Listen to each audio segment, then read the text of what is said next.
On the last video featuring a quick review on KLM's long haul experience, I mentioned that my seat had no window and that I was going to make a separate video explaining that situation. Ladies and gentlemen, this is what my awkward situation with KLM was.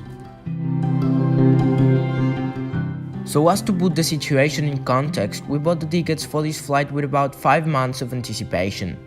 On that moment, we decided to purchase the seat selection for 20 euros so as to be together with my family, and we picked the seats as near to the front of the aircraft as possible, so as to disembark the plane as soon as possible back home in Buenos Aires.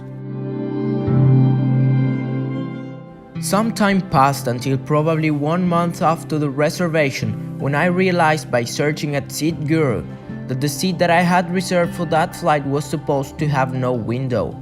Of course, none of all this was said nor shown in KLM's website. I tried to change that seat for some other nearby, which would have a proper window, but all they offered was a seat back in row 44, which wasn't worth it. All in all, we wanted a good position for the disembarkment. All of this is basically what I talked of on a separate video that I'm linking below, encouraging the viewers to check those seat maps so as not to have any surprises once you get on board. But in the meantime, time just passed by and without noticing, our trip was over and it was time to head back home on this flight. It was just a question of seeing if maybe I could access the window from behind or ahead so as to film. I had made some research on YouTube and I could find a video from that very same seat which was decent, so I actually had some expectations. However, when I got to the seat, I realized that this was impossible. Both windows were very difficult to access with the phone so as to film without disturbing the other passengers.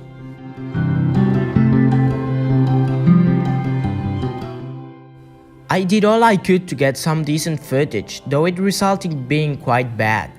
What I did, anyway, was a claim to KLM when I got back home. Throughout their website, I sent a message to their customer service explaining all the situation. That we had paid 20 euros for a window seat that ended up having no window and all the stuff. I had to put all the details of the flight on the web and then send the message.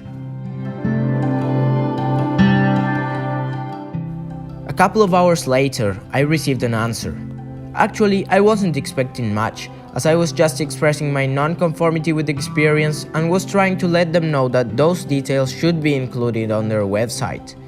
However, one of their agents replied to my message, apologizing for the situation, and as a commercial gesture, literally as it said on the message, he gave me some extra 3,000 miles for my Flying Blue account. Though I'm not going to do anything with just 3,000 miles because they are not enough to redeem for any flight, I have to say that it was a good way of handling the situation.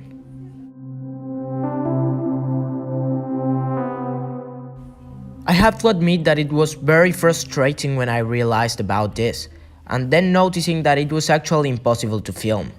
However, it was nice to see that at least they wanted to leave a fairly good impression on their passengers.